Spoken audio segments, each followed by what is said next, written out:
Welcome, everybody, to a new Poetry Fireside Chat.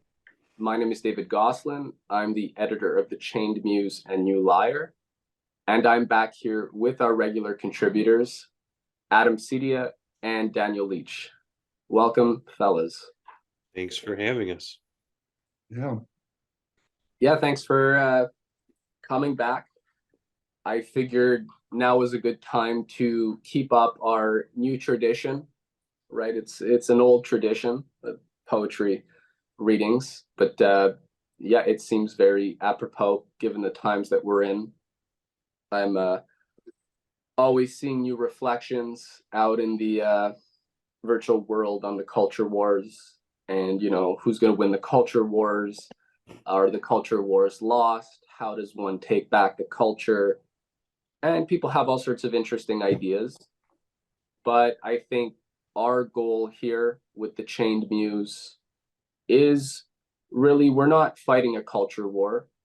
We're focused on preserving and creating new timeless culture and creating a space, a safe space, if you will, where classical poetry, timeless poetry can thrive without having to engage in the 1,000 different isms that we're supposed to, pay lip service to or whatnot.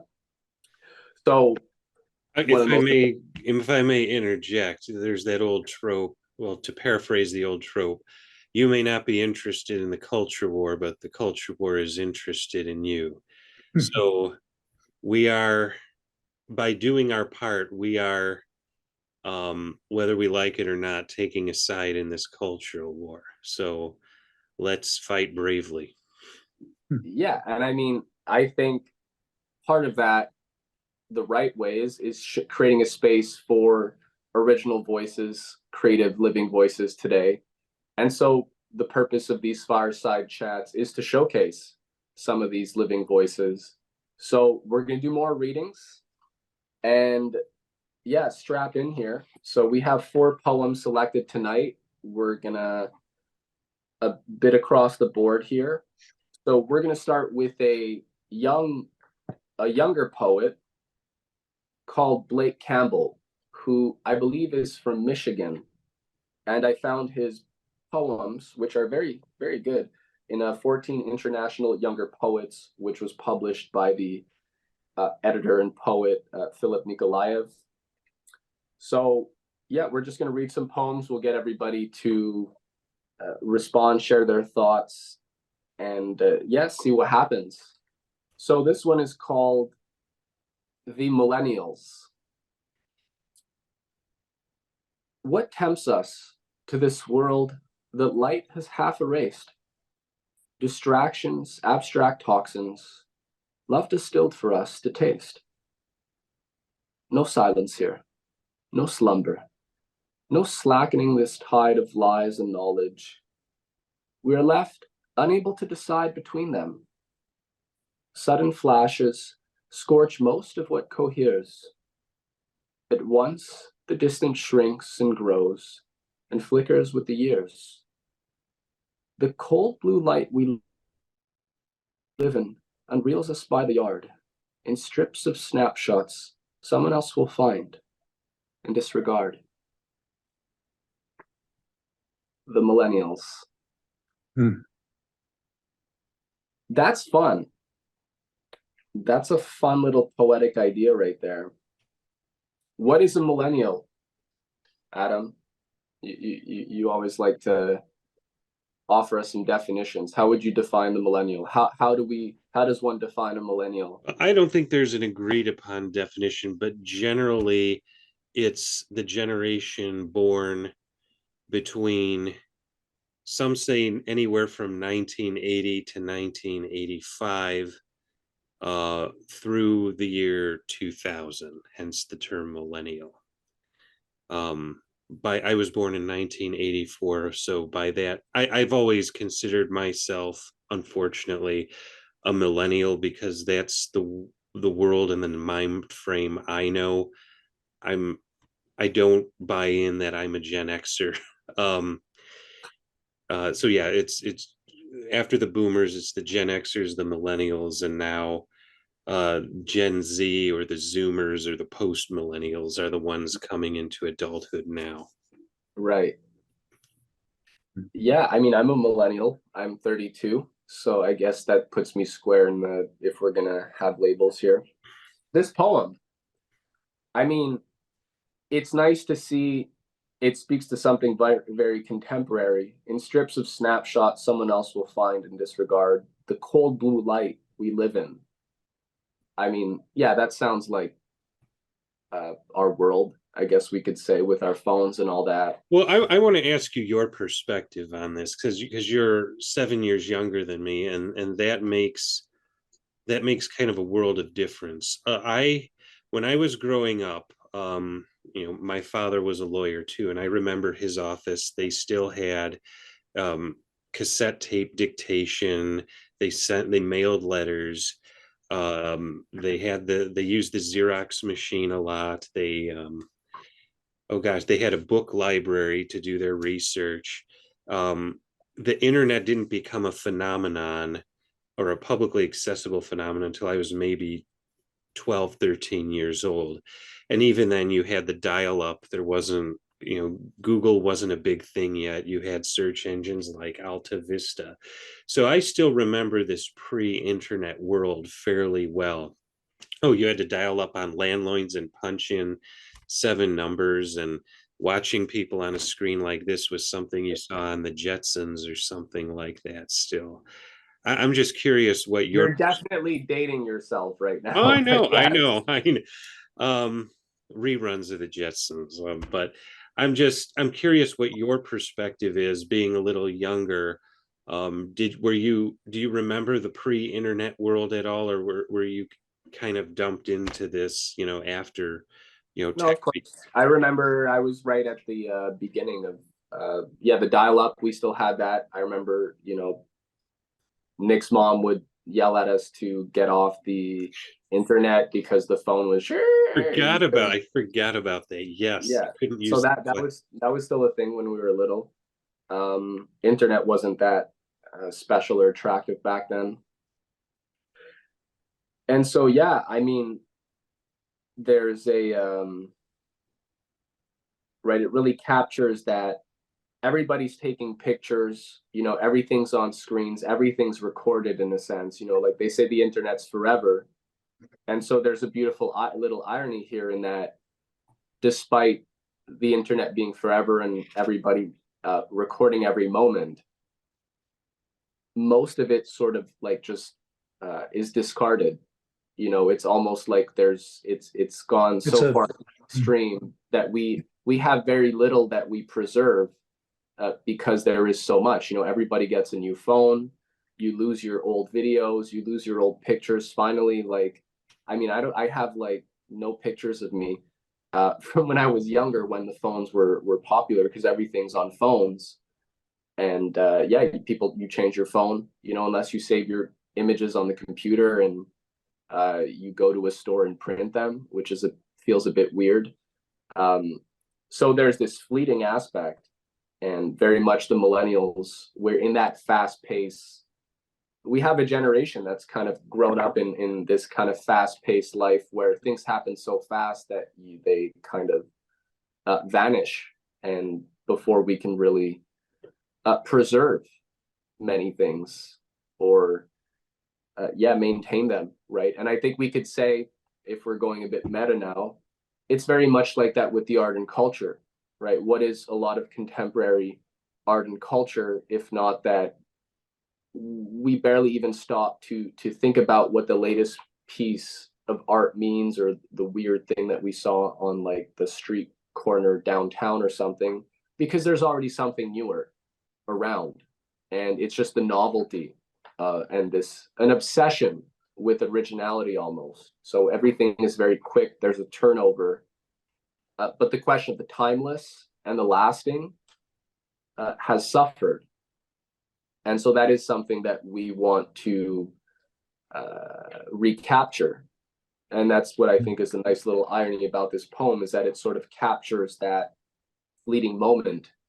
I was just about to say that. Consider the irony capturing these ephemera, these fleeting moments, these trivialities in a poem in print.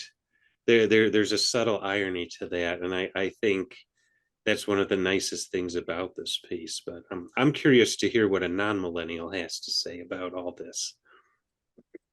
Well, not seeing the text of it and relying entirely on just hearing it once, I am somewhat at a loss for addressing any specifics about it, but the overall idea that it conveys without ever really addressing it directly, which is, of course, what a good piece of art should do, is, I think, a longing for something that is lasting, that is eternal, that has real meaning.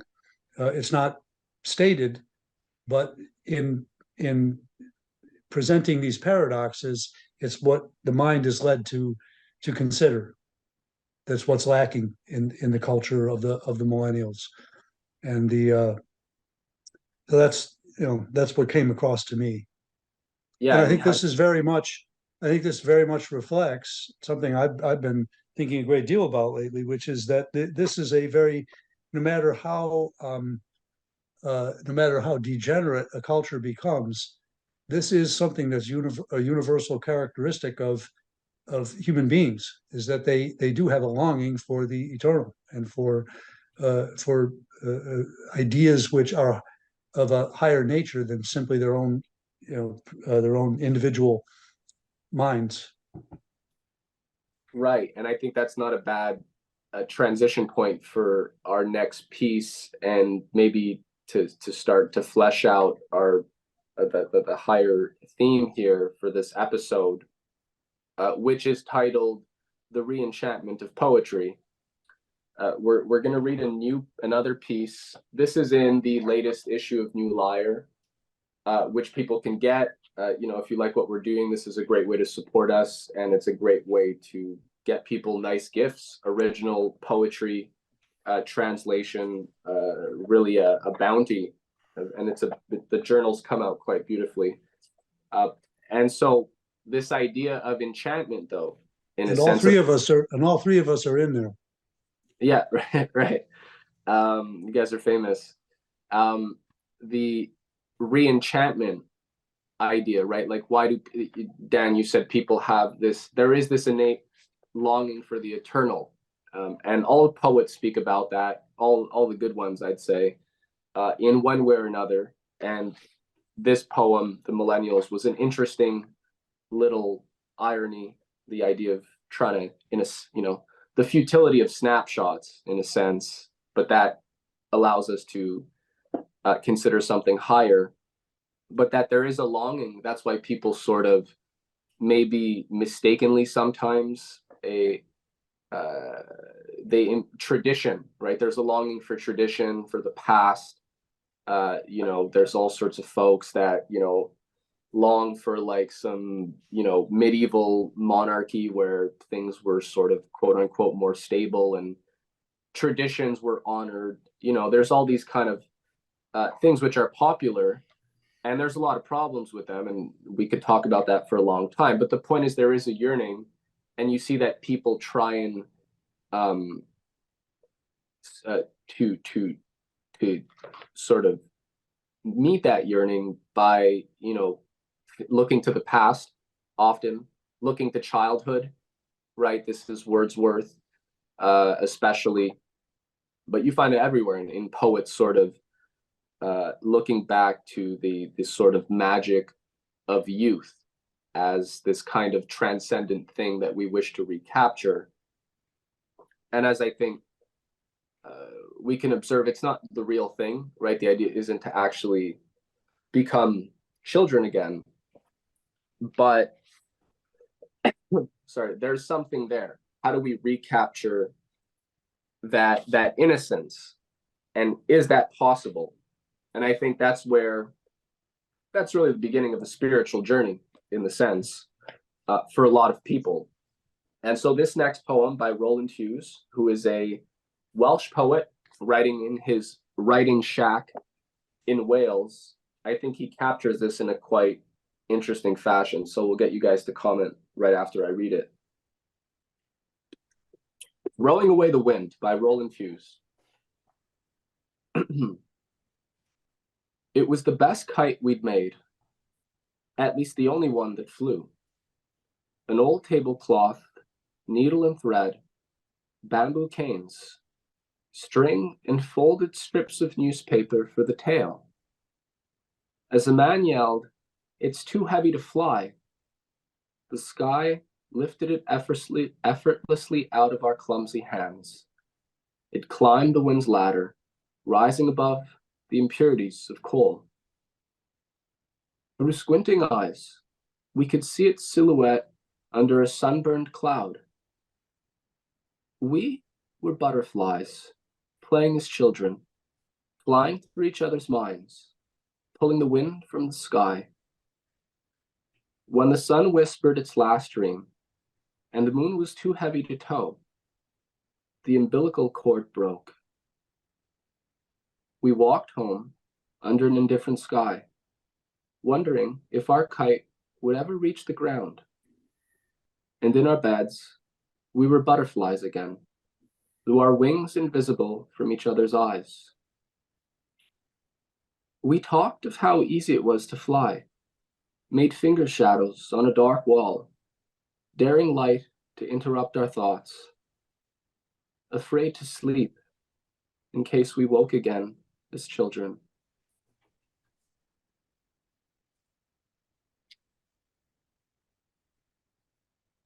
This is a wonderful poem. It speaks to something very universal, which I think we've all thought about, because there is something about there's something pure and unmediated about our metaphorical relationship to the world around us when we're children, before it becomes encrusted in systems of knowledge, or it becomes simply ignored because of the daily requirements of life.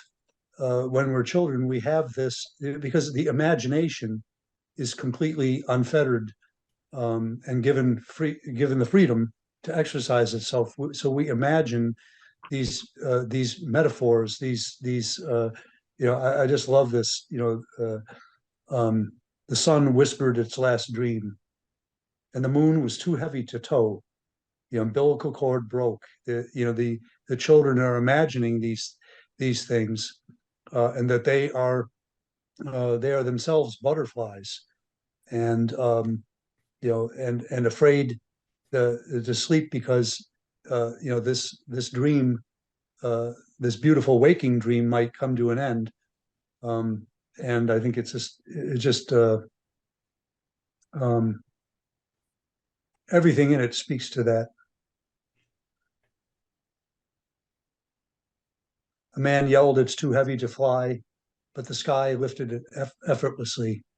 And because this kite, like their own thoughts, are free and unfettered by these realities. So I think this speaks to something very universal. We have all had the thought that when we were children, our imaginations were boundless.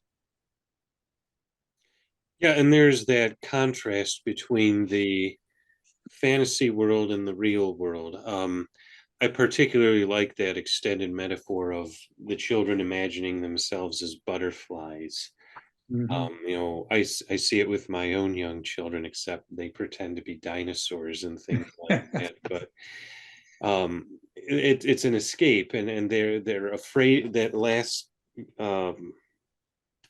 line, in case we woke again as children. There's that real world of learning duties and how to function in the world of the adults, and that outer world comes in through that skeptical voice. Oh, it's not going to fly. And I think,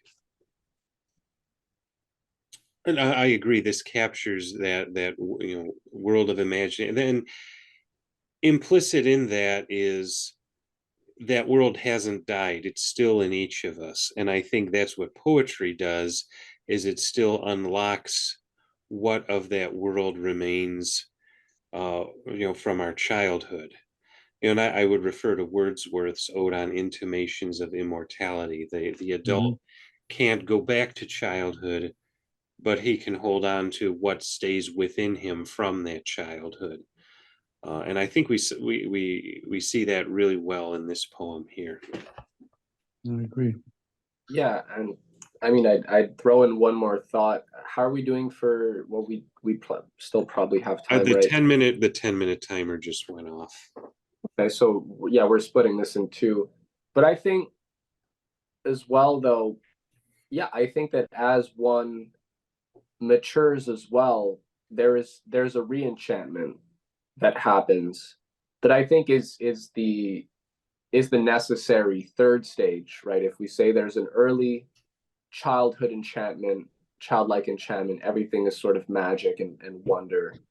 And then there's a disenchantment that naturally has to happen because, there is a real world that isn't just good. There's also evil, there's also bad. And, these are things that are not appropriate. There are things that are not appropriate for children, right? And that's normal. And so we fall into that. But that's not the end. And I feel like for most people just get to that second disenchantment and they're stuck trying to regain early enchantment. And that creates a whole thing of art. I mean, you can go at that theme for a long time. I do think that the third stage is the re-enchantment. And we get this with the poets, the philosophers, the mystics, right? In getting acquainted with the deeper mysteries of mankind, of our soul, and of the universe that you can't really pursue beyond like a felt thought when you're a child. You have intimations of these things, that there's wonder and magic, but it's all at the same time very unconscious. So in adulthood, I think that mystery, the mystery of our own souls, right, of creativity, the muses, like where do ideas come from? These things are all real, despite not being able to chop them up and dissect them in an analytical way.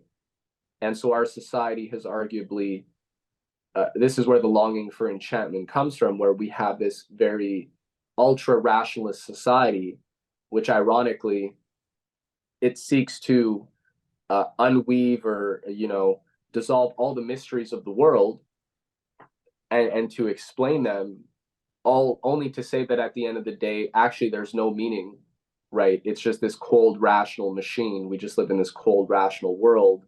So you're free from make believe and believing in all sorts of fairy tales and all that, but at the same time you're told there's no meaning to anything.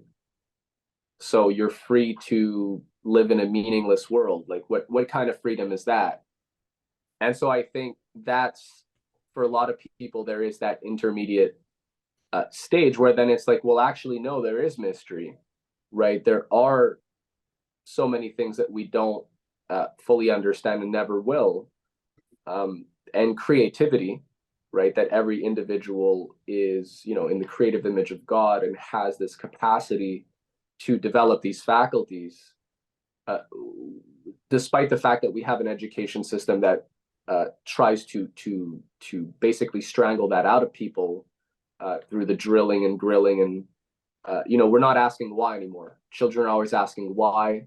Then people somehow grow up and they're told, asshole, just do your job. And it becomes very utilitarian.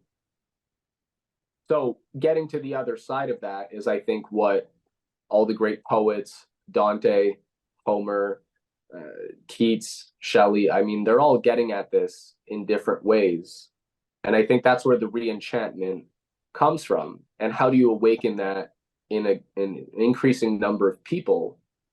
I think art is a very important place. And our art has suffered a lot in the last century compared to what it was in previous centuries.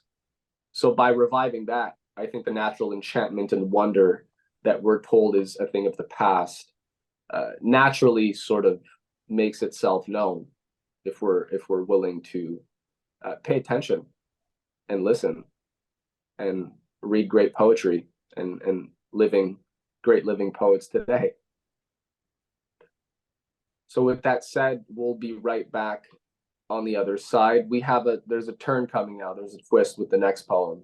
Okay, so we have another poem now, which will be a bit of a twist, but I think keeping on this question of mystery, youth, and enchantment, and some of the dark turns that it can take, right? I think if we're really exploring the subject, this desire to get acquainted with the deeper mysteries of human nature, the soul, the universe, can lead people in all sorts of different ways. Maybe you'll, start following some psychedelic shaman where there's vapors, psychedelic vapors, sort of breathing out from some, cave below you.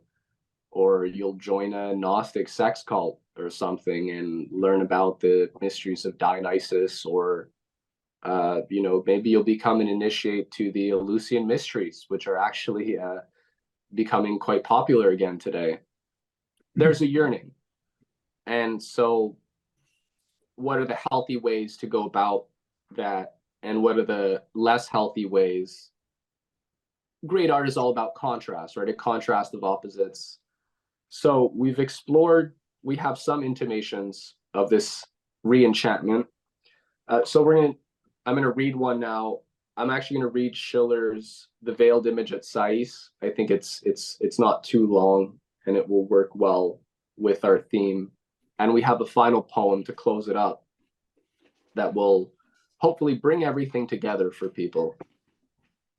So I'm going to read this and get your guys' reaction. This is The Veiled Image at Sais, which I recorded a reading for Age of Muses, my Substack. It'll all be linked in the description, but I'm going to read it here. Okay, so we'll get your guys' reaction on the other side. The Veiled Image at Sais. Struck by a burning thirst for knowledge, a youth traveled through ancient Egyptian lands to Sais to breach the secrets of its priests. He eagerly made all the needed grades, but still relentlessly kept climbing higher. The Hierophant could barely tame the boy. What good is one small part without the whole? Exclaimed the eager youth, without a pause. For can the truth be really more or less? The way you speak of truth is as if it were nothing more than a mere earthly sum, as if a question of just more or less. Surely it's something whole and without parts. The truth is pure and indivisible. Remove one note and harmony dissolves. Remove one color and the rainbow fades. And nothing will be known so long as that one color or one note remains absent. While the priest and the eager youth conversed, they stood amid the precincts of a temple where a strange statue stood silent and veiled. It captured the excited boy's attention, and so he turned towards the wise old priest and asked, "What lies beneath the veil?" "Truth," answered the old priest. "What?" said the boy. "The truth alone is all I care about, and you would think of hiding it from me?" "Only the Godhead can answer to that," said the Egyptian priest. "And let no man reach for that veil," he said, "until I do. For he who with an impure hand removes that mystic veil and sacred covering, he," said the Godhead, "will behold the truth." How strange! And have you never tried to lift the veil yourself? You, who worship the truth. I never have. I never felt the need.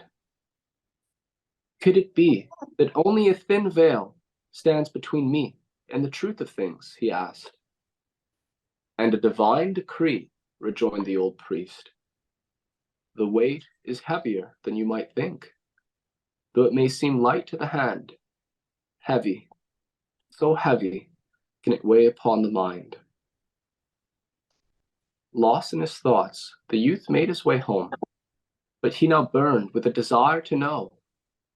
Restless, sleepless, tossing around in bed, he rolled for hours, until at last the clock struck midnight, and he rose, then quietly found himself drawn by a powerful force. He climbed the walls, and after one more spring, he found himself beneath the sacred dome. Behold, the child in utter solitude stood amid nothing but the deathly silence, a silence broken only by the echo of every step he took across the vault.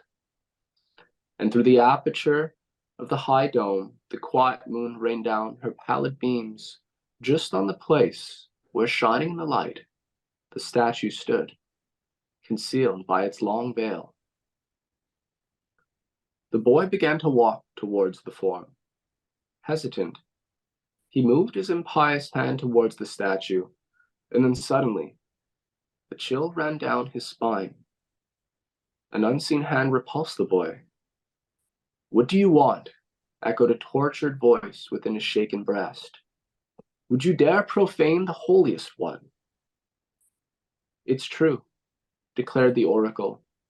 "Let none venture to raise the veil until I do." But did he not say truth as well would rise? "Whatever it may be, I'll raise the veil." And then he said, "I will behold the truth." Behold. His own words echoed back in mocking tone. And with that word he cast the veil away. What form his Howard eyes met, I don't know.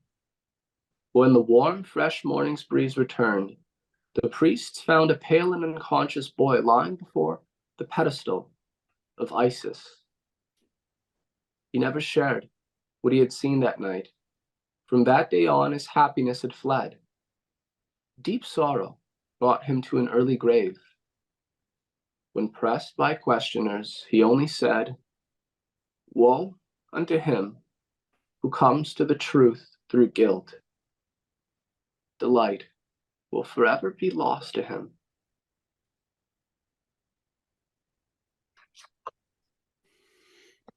Ooh, spooky. I really like this one. I was following along in the original German as you were reading. It's Look at you. pretty faithful translation, and the nice thing is it's a rather free verse in the original too, so it doesn't lose anything as far as, you know, rhyme and musicality go in the translation. What's its meter in the German?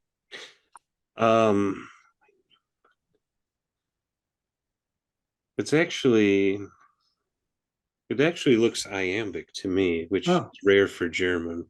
Yes. Ein Jüngling denn des Wissens heißer Durst, nach Sais in Ägypten trieb der Priester, geheime Weisheit zu erlernen hatte.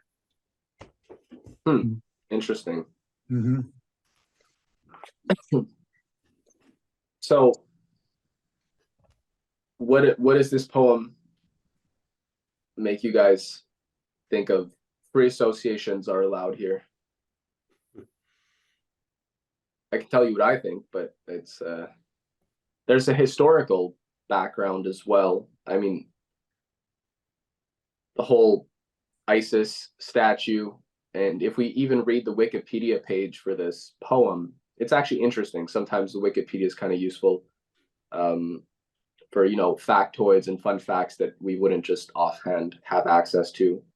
But it says that Schiller was playing around with certain themes of secret knowledge. You know, you had like Freemasonic rites and rituals, and Schiller actually has a longer story that is a nice, this is a nice poetic sort of companion piece to his The Ghost Seer, which is really about a prince who's in Venice, and he's being manipulated by operatives of Venetian intelligence, and because of the kind of person that he was, the prince, he liked philosophy and all that, Schiller writes, but he never really had a deep foundation for any of the things that he liked.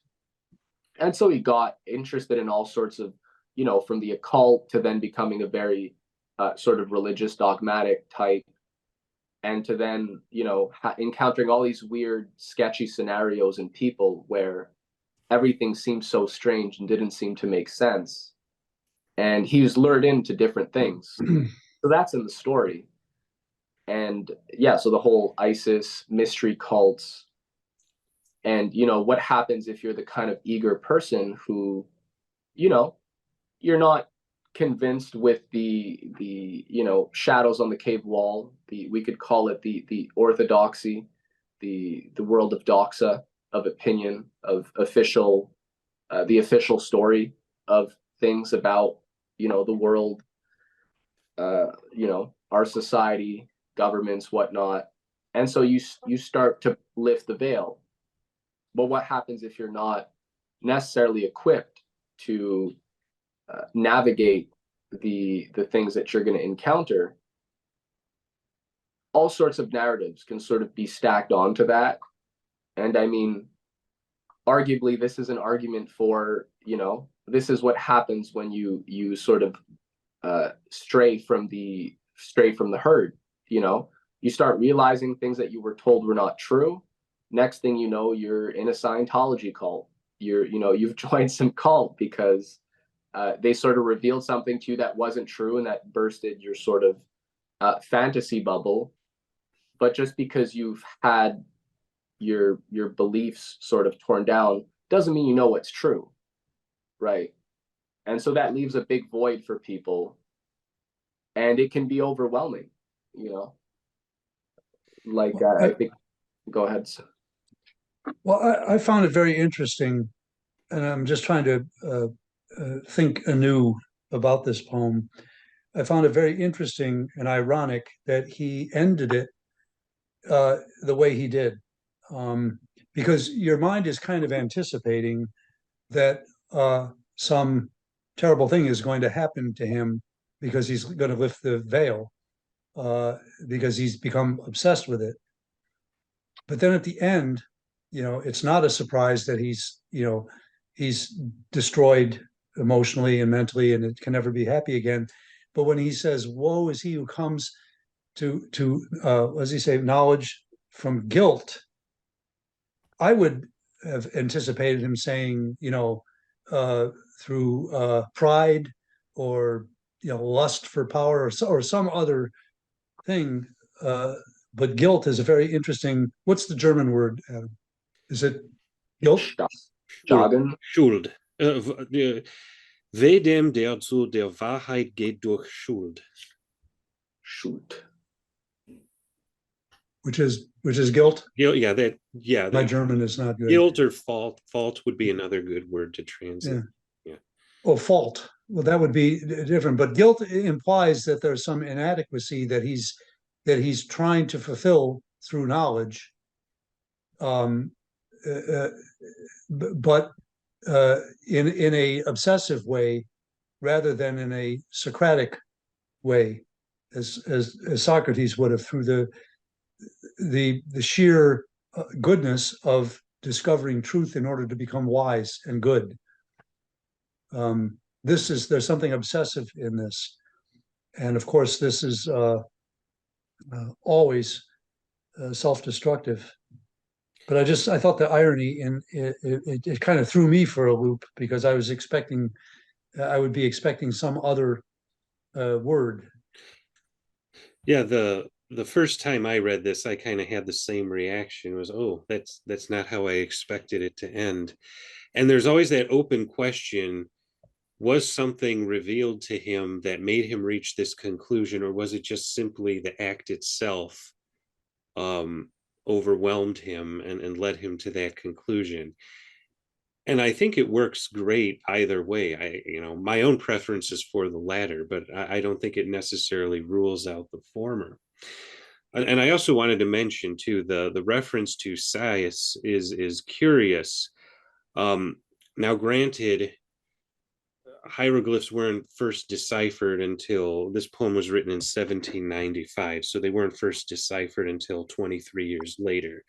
So, what Schiller would have known, well, Sais was the main goddess who was worshipped there, the goddess of the city, so to speak, was Neith, whom the Greeks equated to Athena, because they were both associated with hunting. But Schiller would have known it as a city sacred to Athena, who in Greece was the goddess of wisdom. So in essence, this is, and of course we have the reference of Plato and Herodotus went to Egypt to learn the ancient wisdom from their priests. So we sort of have this as this setting as the primeval wisdom, the source of ancient wisdom, so to speak. What I think is interesting is if you read the Wikipedia entry on Neith, the poem kind of bears out even better in ways that Schiller could never have known. It refers to her as the first and prime creator who created the universe. And she was the goddess of the cosmos, fate, wisdom, water, rivers, mothers, childbirth, hunting, weaving, and war. So we have this wisdom governing the universe sort of idea that this particular goddess was associated with. Now, I'm curious. I think the reference to Isis at the end might just be The statue, there was an Isis statue in Sais. okay. Yeah, apparently. So that's one of the plays.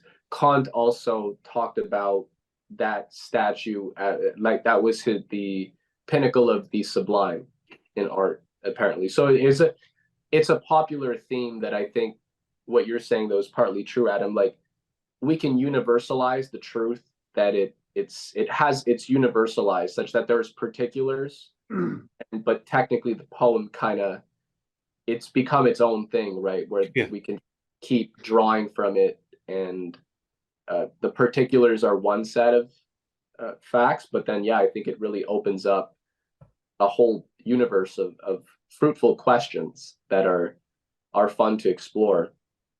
With this contrast between the idea that you must come to knowledge with a pure heart, as opposed to any other motivation, which leads you, I'm reminded very much of Faust, and what undoes Faust, which is this pride in knowledge and in the acquisition of knowledge conceived of as possession. That is a good point. For he who with an impure hand removes that mystic veil and sacred covering, he, said the Godhead, will behold the truth. Yeah, there's a lot of things, and even just taking shortcuts, right? How many people want to sort of take shortcuts to sort of like get to the truth of things?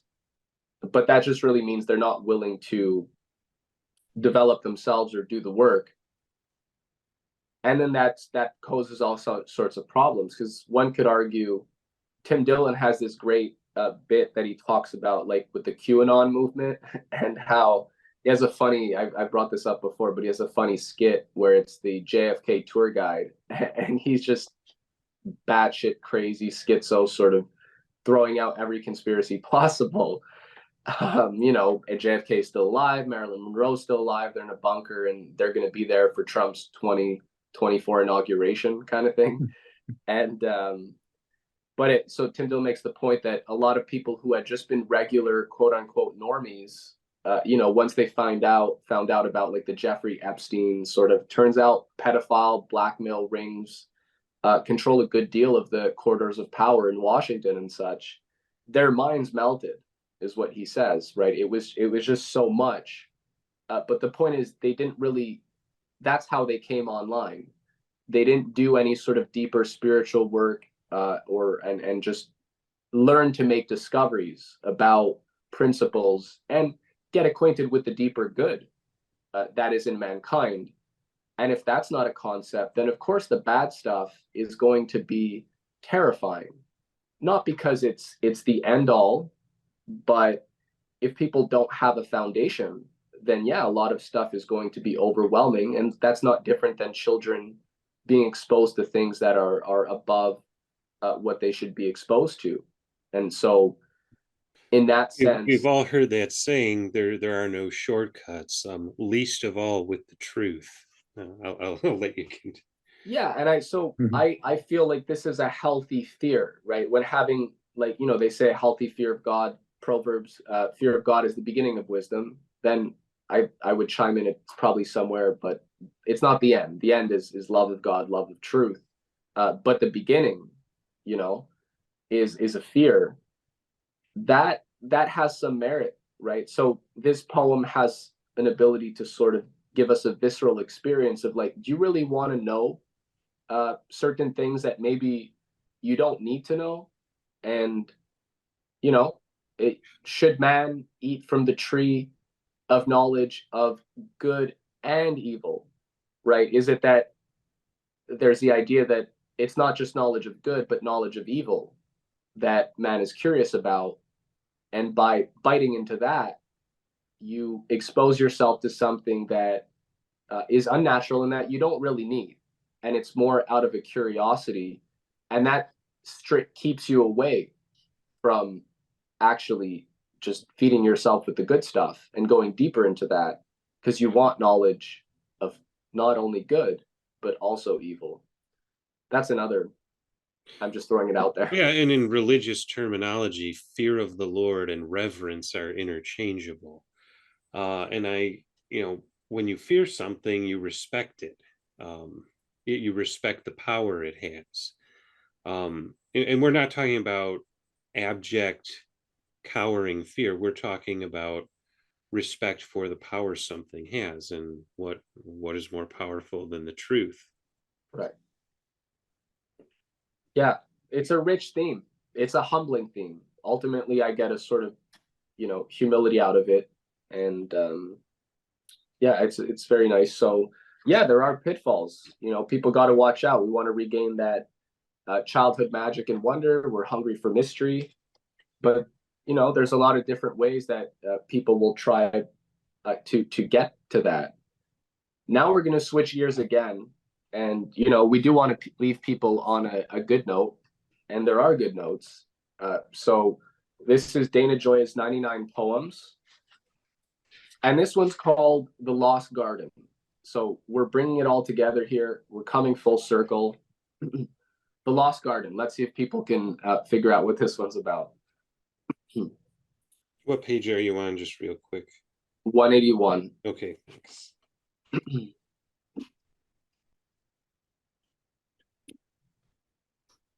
The Lost Garden.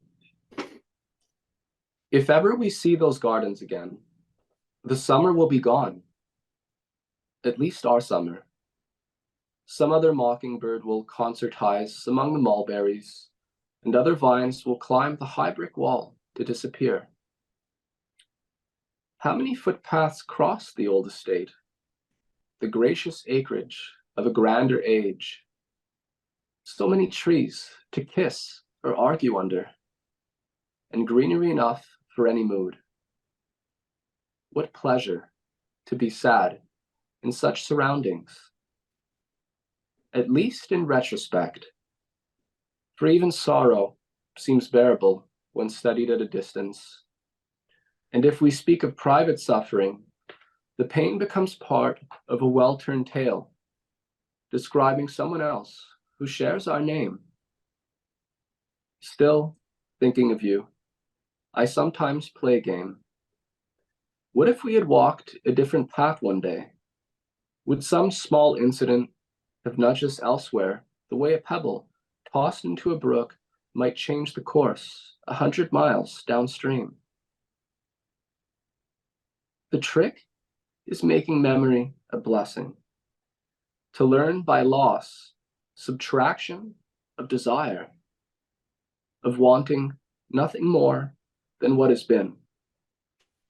To know the past forever lost, yet seeing behind the wall a garden still in blossom.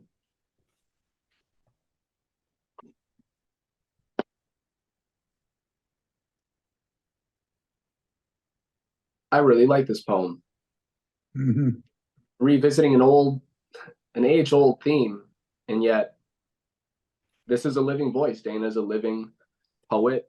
I mean, arguably the best poet out there once you start working through this. So many wonderful pieces. So many great lines here.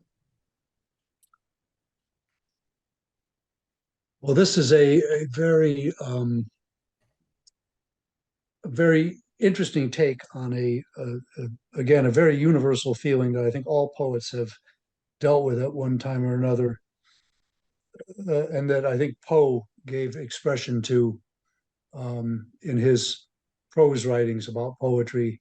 Uh, um, among others, Schiller, certainly, that the idea that the mere melancholy memory of something sacred, love is of course the most sacred thing, but it can be other things. It could be love of some past period or in history, um, but but but this quality of a sacred love is the highest expression of it. That the mere memory of it, no matter, even if it's painful. This is of course the theme of the Raven.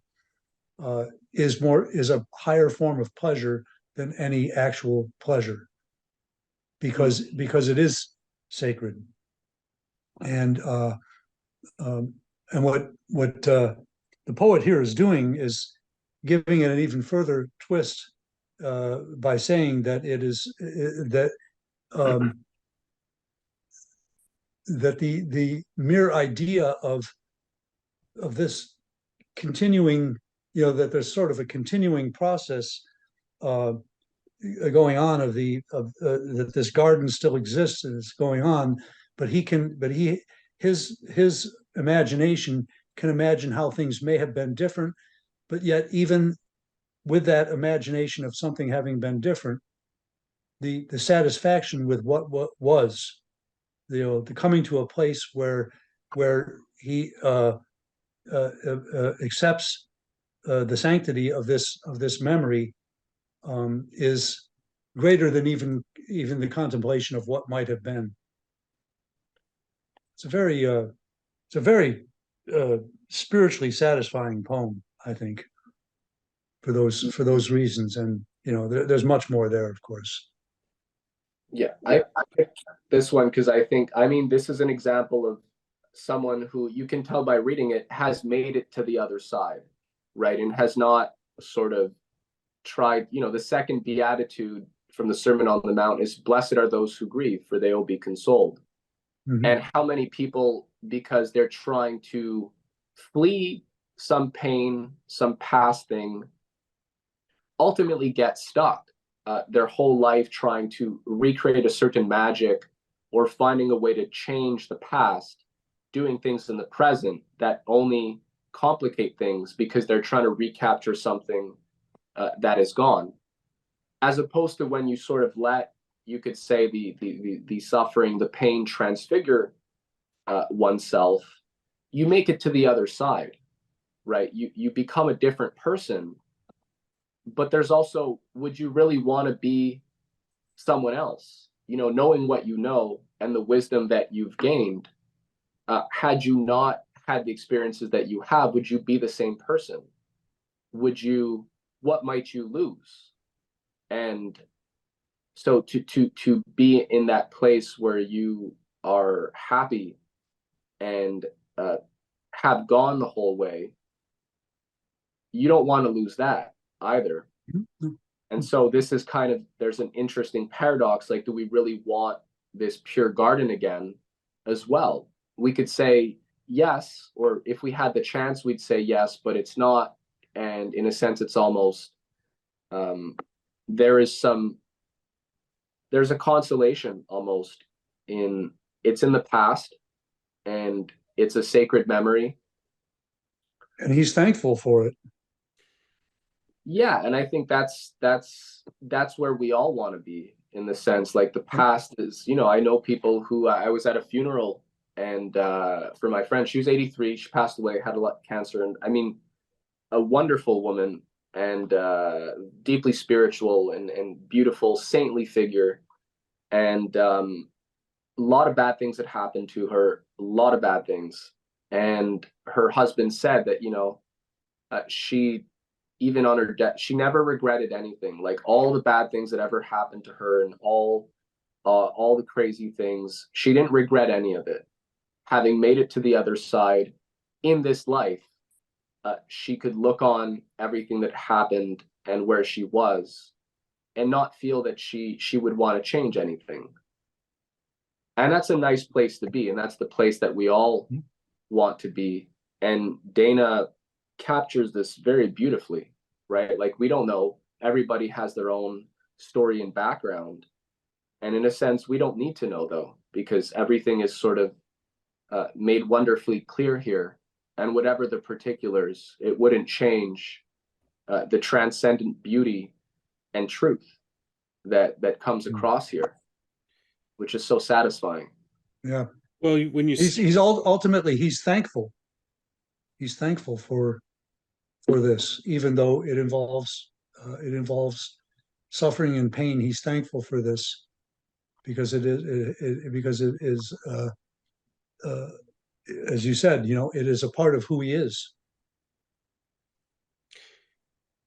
when you say made it to the other side, I think the entire takeaway, what that means and what the entire takeaway from the poem is in that second line of the final stanza: to learn by loss, subtraction of desire.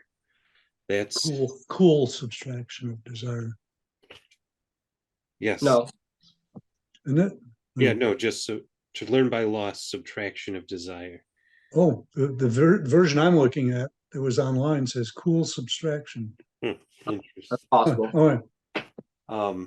Well, and I, you know, we talk about, you know, you could almost get into, you know, a Buddhist message with this, with the attachments, and freedom is shedding those attachments. And I think that's a lesson that you find in Stoic philosophy, and really any of the great religions out there, is that when you shed this, it's almost like the anti-Nietzsche, when you shed this desire for, you know, to become, to acquire, to grow, to progress, you're left with what satisfies you. You know, satisfy, the root word is enough. And I believe Dana Gioia lost a son, didn't he? Yeah. Yeah. So I mean, this is coming from someone who knows more than many. I would venture to say more than most, what it is to suffer loss. I believe he's my generation. Yeah. Yeah. And I mean, I'd also just on because you mentioned the whole Buddhist thing, in a sense as well. The thing is, there's not, because you know, I've been reading a lot of Huxley and Eastern, flirting with Eastern mysticism. I haven't been, but it's there. And I don't flirt with philosophy, period. But the idea being that the promise is liberation, right? Buddha, I show you suffering, but I also show you the end of suffering. Now, the flip side response to that, I mean, like, Dana's a Christian, and so, you know, he's got a certain particular view as well, different from the Eastern, is that you don't want to run away from the suffering, right? That the idea that we can escape suffering, that's not the idea, actually. You know, you're supposed to carry your cross, they say. So the suffering is actually the thing that transfigures you. You don't want to get down from the cross. That would actually obscure the whole message, the deeper transfiguring message. And so, I mean, yeah, we can get into all sorts of interesting polemics where that's the thing. Should people really want to escape suffering? Unnecessary suffering, sure.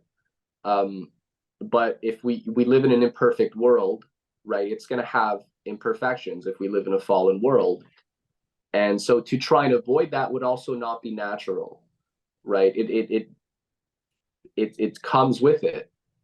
The timer, 1 minute. 4 minutes. Oh, okay, good.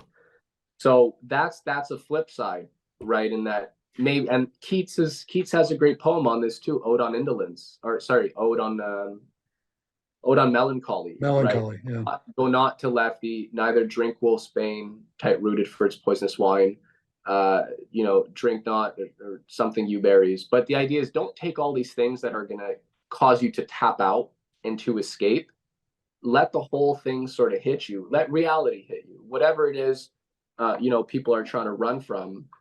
The transfiguring and transcendence comes from allowing the full experience to hit us and to not try to sedate oneself or to alter one's state, whatever way it is, whether it's, slot machines or whatever people want to do, right?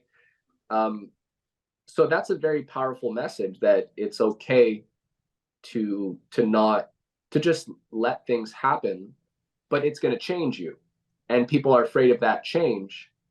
But if we do make it to the other side of that, we truly transcend. We know what transcending is really about, and you can't take that away from somebody. They are very much reborn and more alive than they ever were when they were afraid of all these things. And there's a lot, there's a lot that one could, there's a lot to ponder there. It's a pretty exciting idea, actually. And yet we're sold the opposite, by and large, in our current Soma culture, Brave New World, where, find your preferred distraction to take your mind off, the real things. Good point. I like this poem. Yes, I do too. So any closing thoughts? I mean, we're going to be doing this more regularly, so we thought we'd showcase a little variety here of places. I just want to say, I think I want to drive. You said this in the beginning, but I just want to drive home. 3 of the 4 works we read today were by living poets, people who walk our streets and breathe our air and all of that. So poetry is not a dead thing you pick up in musty old pages. It's very much alive and still with us. Good poetry. Yeah. Mm-hmm. Yeah. So let's not get so distracted by the culture wars that we miss out on the real thing that is with us and among us right now. Good point. So thank you, Dan and Adam, for joining us for this Poetry Fireside Chat. And thank you, everybody, for listening. We'll be back shortly.